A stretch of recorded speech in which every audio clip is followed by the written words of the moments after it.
Então, pessoal, vamos lá iniciar a nossa aula aqui, né, dando continuidade ao que a gente já trabalhou em sala de aula antes do período de quarentena.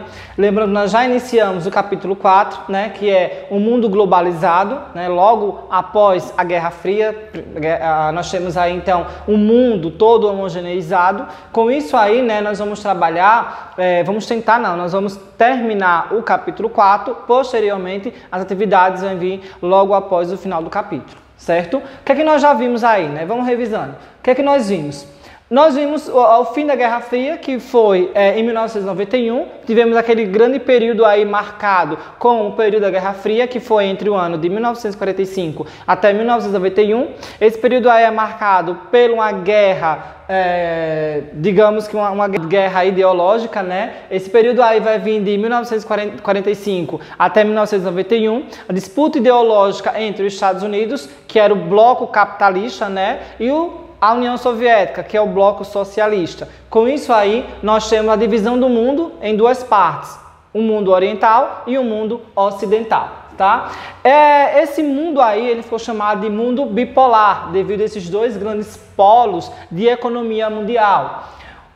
Com o fim da Guerra Fria aí, nós temos o apogeu do capitalismo e nós temos a soberania dos Estados Unidos, fazendo com que o mundo hoje seja um mundo capitalista e tenhamos aí vários polos de poder centralizados de ordem capitalista, como é o caso dos Estados Unidos, Reino Unido, França, Alemanha, Japão e China. Ou seja, na região norte do globo, nós temos vários polos de economia capitalista que vai fazer com que haja influência e tenha influência diretamente com nós aqui em todas as regiões do globo, posteriormente aqui também no Brasil, tá? Com isso aí também, nós temos um mundo globalizado, né? E o que é a globalização? A globalização é quando vem a intensificação, né, das grandes trocas de mercadorias, como é o caso das trocas comerciais, trocas financeiras, trocas informacionais e até mesmo trocas de pessoas de um local para o outro, tá? Quando termina essa globalização, você pode circular em todas as regiões terrestres que você não vai ser, digamos que, barrado, tendo seu visto aí de ida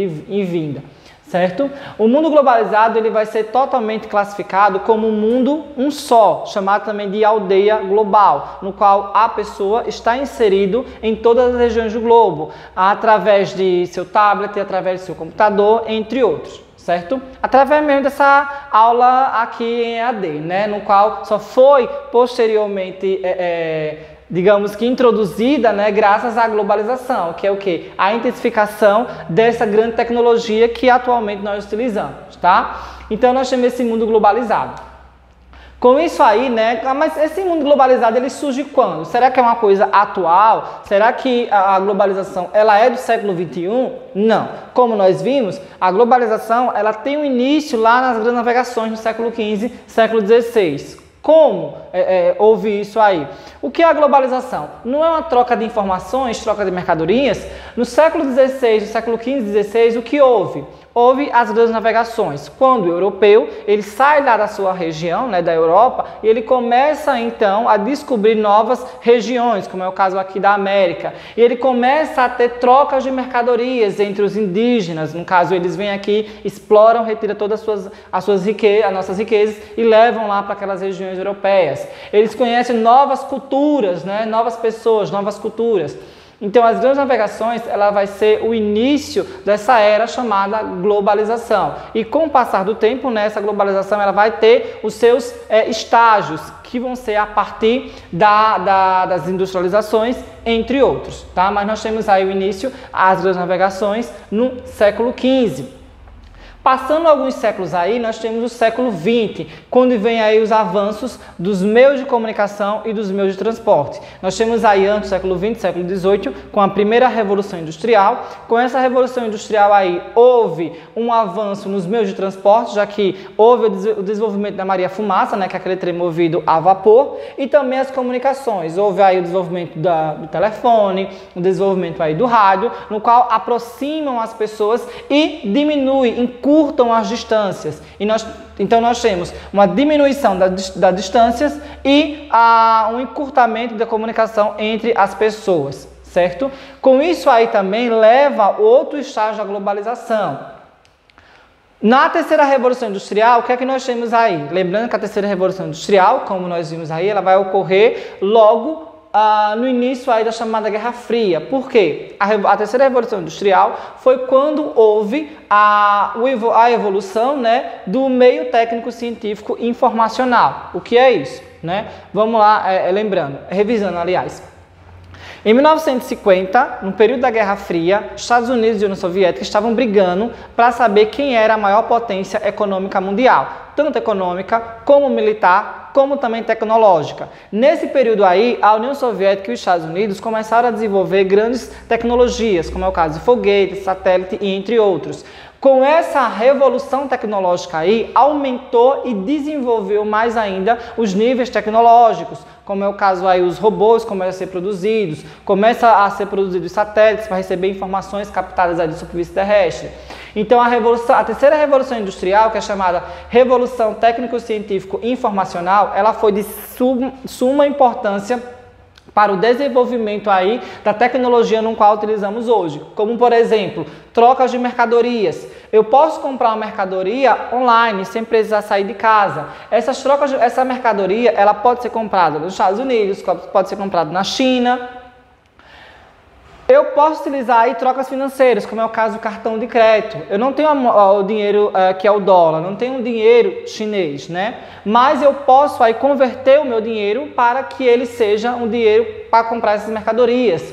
Através aí, né, das redes informacionais, que é as redes online de computador, né? Com isso aí também posso ter uma grande introdução de pessoas em certos países, como é o caso da União Europeia. Você pode morar na França, mas pode trabalhar na Alemanha, você pode ir e vir sem nenhum tipo de barreira, tá? Então, essa grande revolução técnico-científica e informacional fez com que aumentasse, intensificasse essas trocas comerciais, essas trocas financeiras, trocas de informação e até mesmo o ir e vir das pessoas. E com isso aí também torna-se e forma-se, né, a chamada aldeia global, no qual nós aqui do Brasil temos uma grande influência lá dos Estados Unidos, que é o nosso grande polo econômico.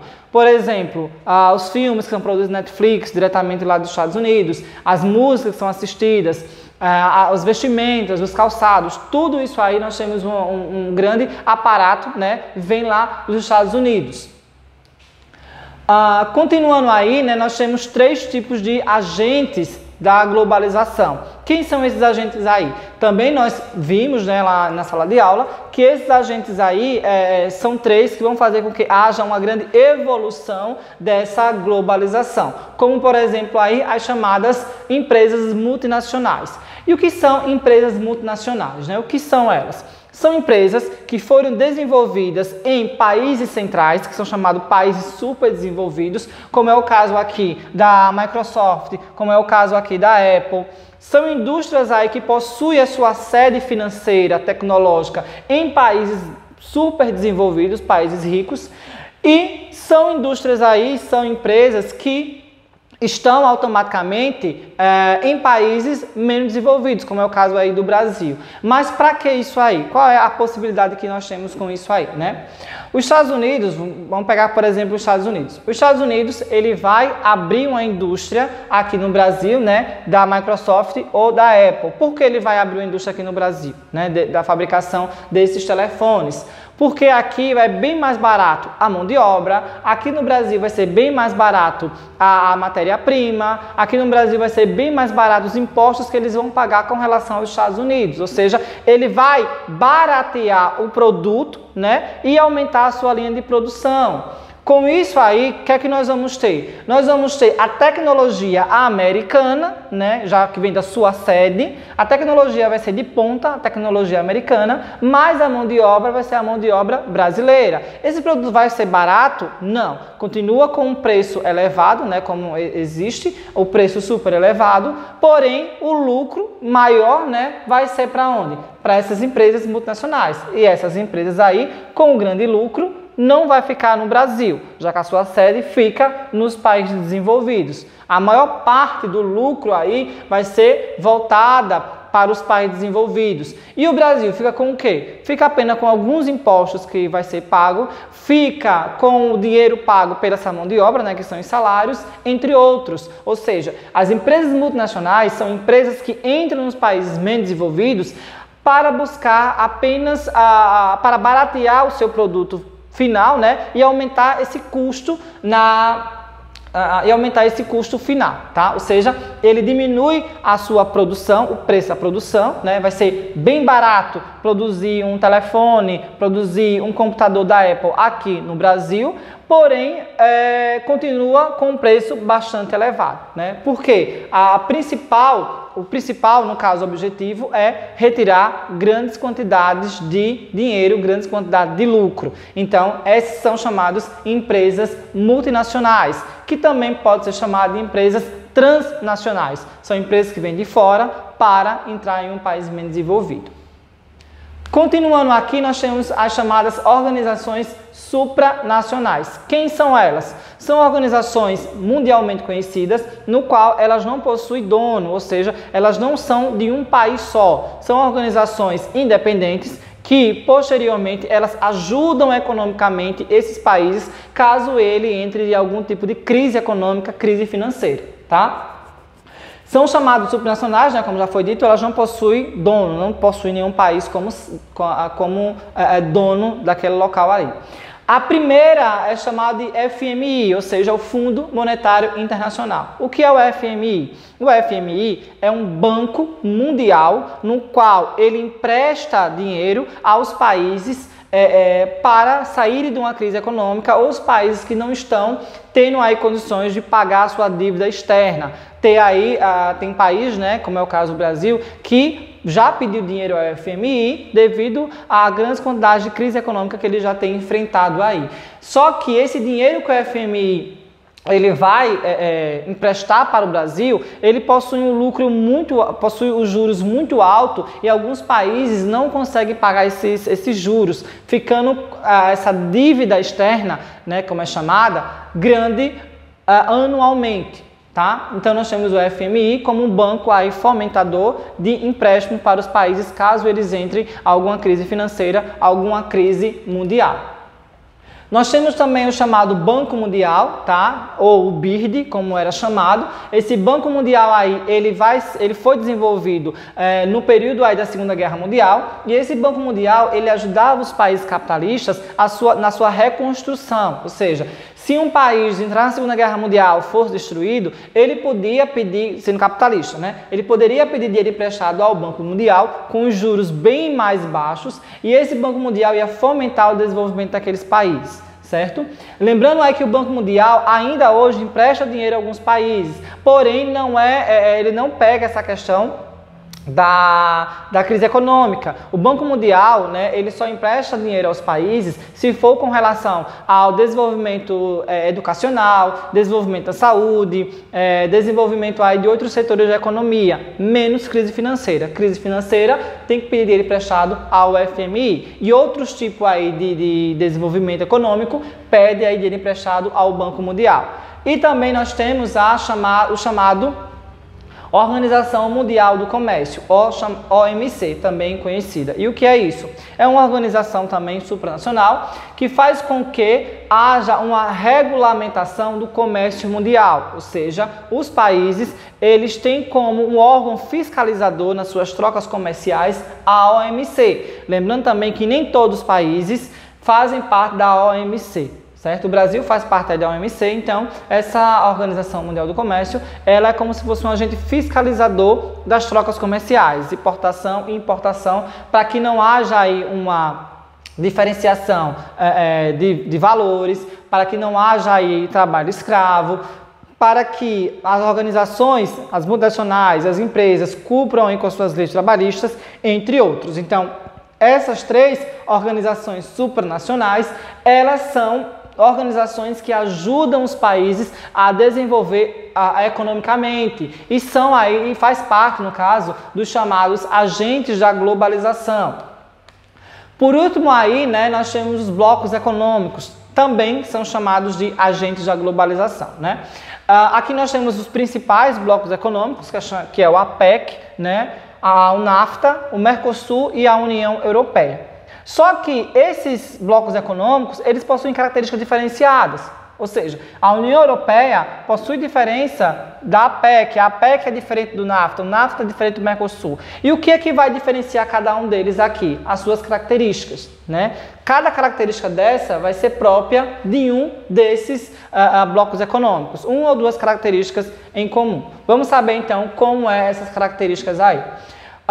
Para formar um bloco econômico, né, é necessário aí que haja um grupo de países, um agrupamento de países, onde eles têm como principal objetivo desenvolver a economia. Então, se os países eles estão aí, estão juntos em um bloco econômico, ele tem trocas e parcerias comerciais, como é o caso aqui da APEC, né? Na APEC nós temos aí uma grande quantidade de países, tanto países da Oceania, como os países da Ásia, os países de todo o continente americano fazem parte da APEC. Alguns são ricos, alguns são pobres, né? A APEC ela vai utilizar aí uma característica chamada zona de preferência tarifária, ou seja, alguns países vão pagar alto imposto por esses produtos importados, né, que são chamados barreiras alfandegárias, outros países não vão pagar. Dependendo aí do que você vai comprar, vai ter aí uma preferência nessa tarifa, sendo aí produtos tecnológicos mais caros e produtos aí agropecuários mais baratos, tá? Então, a maioria desses países aqui possui essa zona de tarifária, essa zona de preferência tarifária, e a APEC faz parte disso. Zona livre comércio. O que é uma zona livre comércio? É quando os países, como é o caso aqui, né, do NAFTA e do Mercosul, eles no caso, eliminam as barreiras alfandegárias. Ou seja, se eu quero ir lá para o Paraguai, eu compro as minhas mercadorias no Paraguai e trago aqui para o Brasil, lógico, com nota fiscal. E eu não vou pagar nada por isso, quebra as barreiras alfandegárias. Não existe aí barreiras alfandegárias, não existe, no caso, uma taxa para esses produtos entrarem no Brasil. Diferente se eu comprar lá nos Estados Unidos, eu vou ter que pagar um preço. Esse preço é chamado de taxa alfandegária, certo? Então, os países, os blocos econômicos e países que têm esse acordo chamado Acordo de Zona Livre Comércio, eles não pagam essas barreiras alfandegárias, tá? União aduaneira é também uma principal característica, principalmente do Mercosul. E o que é essa união aduaneira? É quando os países eles possuem uma tarifa externa comum, que é chamado TEC. E o que é essa TEC? Por exemplo, o Brasil ele produz grandes quantidades de café, né? E ele pode vender o café para a Argentina, o Paraguai e o Uruguai com preço X. Porém, ele pode vender esse mesmo café 2 vezes mais com relação aos outros países. Por que ele não pode vender esse mesmo preço aos outros países? Porque o Mercosul ele possui a união aduaneira e possui essa tarifa externa comum, no qual vai fazer com que o Brasil ele produza, né, o seu produto e venda aí para os países que fazem parte desse bloco com um preço diferenciado dos demais países, tá? Mercado comum.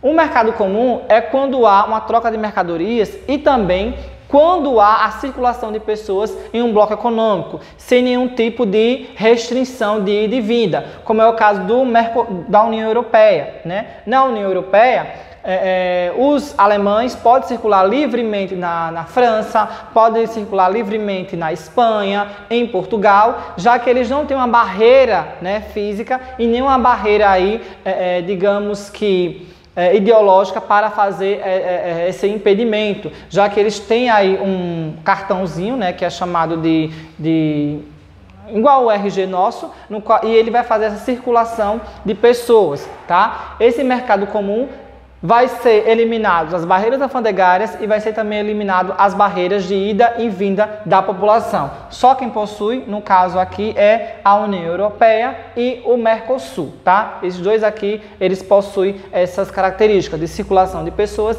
e circulação de mercadorias. E também existe outra característica do bloco econômico, que é a união econômica monetária, né? Que é quando um bloco econômico utiliza apenas um tipo de dinheiro para fazer transações comerciais, ou então trocas comerciais, como é o caso da União Europeia. a União Europeia, né, possui o euro. E todos os países, no caso a maioria dos países que estão na União Europeia, utilizam o euro como moeda de troca, sem ter aí grandes quantidades de prejuízo na sua economia nacional. Então, a União Europeia atualmente é o bloco econômico mais, digamos que... Então nós temos a União Europeia como o maior bloco econômico do mundo, tá? Já que ele vai ter uma circulação de pessoas, vai ter circulação de mercadorias, vai ter aí eliminação das barreiras alfandegárias e vamos ter também uma moeda única para todos esses países aí fazerem transações comerciais, compras, entre outros, tá?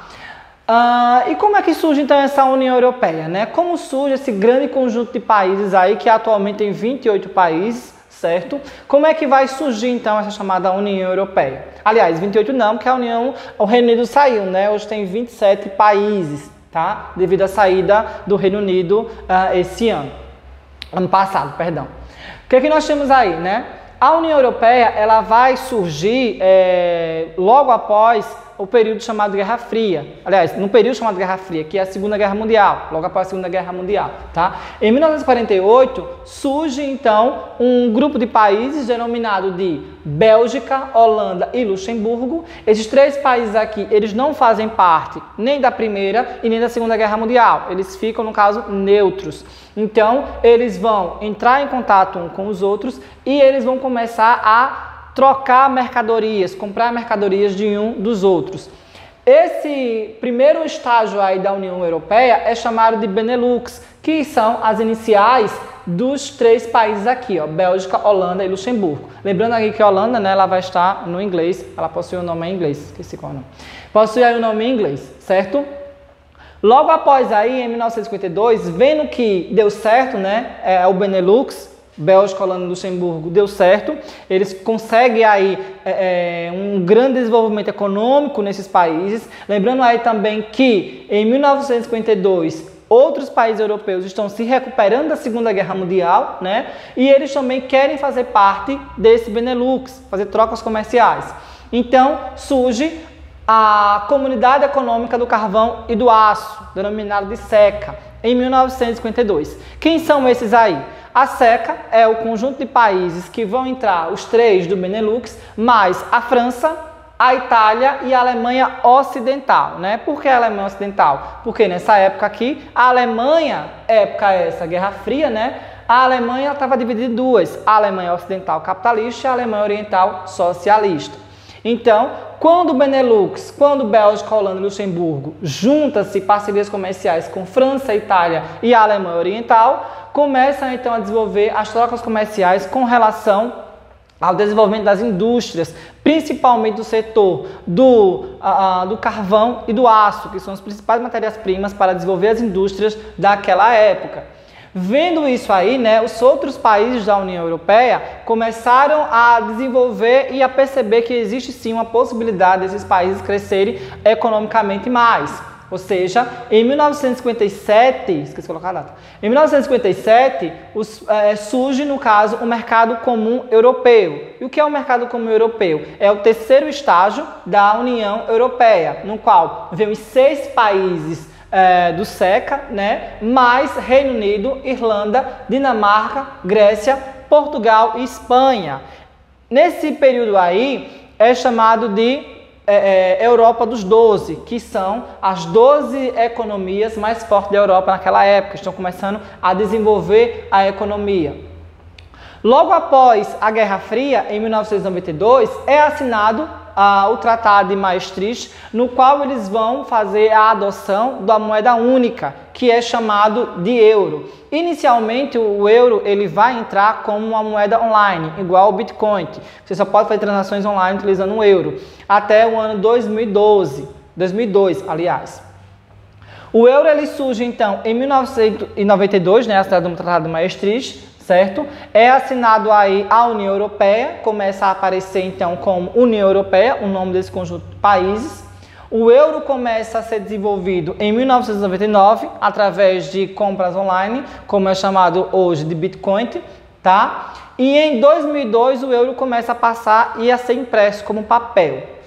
Lembrando que ano passado, 2019, houve a saída aí do Brexit, houve a saída do Reino Unido, né? Denominado aí de Brexit, que foi a saída do Reino Unido da União Europeia. E vários fatores aí levaram essa saída do Reino Unido da União Europeia. Entre umas delas é a perda econômica que o Reino Unido estava tendo com relação à moeda, com relação ao euro. Lembrando que a libra esterlina, né, é um pouco mais cara do que o euro, fazendo com que o Reino Unido perdesse aí a sua economia. E também eles tinham que assinar acordos em cooperação mútua para ajudar os imigrantes. E o Reino Unido estava aí, o Reino Unido, no caso, ele estava meio receoso de colocar imigrantes no seu território para que não houvesse aí ataques terroristas, tivesse algum infiltrado e desenvolvesse ataque terrorista. Então, com o plebiscito feito pela própria população, né, a população escolheu não participar mais da União Europeia. Isso aí aconteceu, né, a saída oficial foi ano passado, no dia 31 de outubro de 2019, tá? O que é que nós temos aí, né? Os principais blocos econômicos da América, né, do nosso continente americano. Quem são eles aqui? O primeiro, nós vamos ver a questão do Mercosul, tá? O Mercosul é o bloco econômico no qual o Brasil faz parte. Lembrando que o Brasil é o país mais rico aqui desse bloco econômico Mercosul. Ele foi assinado por Brasil, Argentina, Uruguai e Paraguai em 1991, no chamado Tratado de Assunção.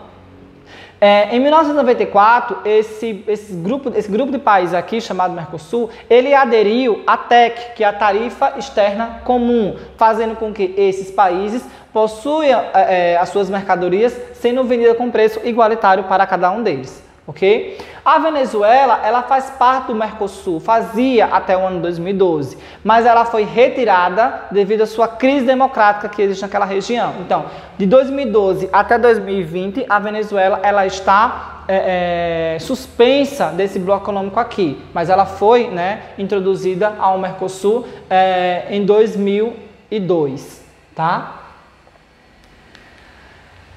Nós temos também outro grande bloco econômico chamado de NAFTA. O que é o NAFTA? O NAFTA é os países da América do Norte, né? Canadá, Estados Unidos e o México. Lembrando aí que o NAFTA é um bloco econômico aí totalmente heterogêneo, possui economia frágil e pobre, como é o caso do México, e economia rica e desenvolvida, como é o caso dos Estados Unidos. Ou seja, vai ter aí países que vão lucrar mais e países que vão lucrar menos, como é o caso do México. Estados Unidos vai lucrar mais devido a grandes quantidades de produtos que vai ser retirado tanto do México como do Canadá. E o México aí vai receber uma grande quantidade de indústrias chamadas indústrias maquiladoras. Indústrias essas que saem dos Estados Unidos e vão ocupar o território do México. As maquiladoras nada mais nada menos do que as multinacionais que vão para o México apenas para fazer a montagem dos produtos e voltar novamente para os Estados Unidos, tá? É isso, pessoal.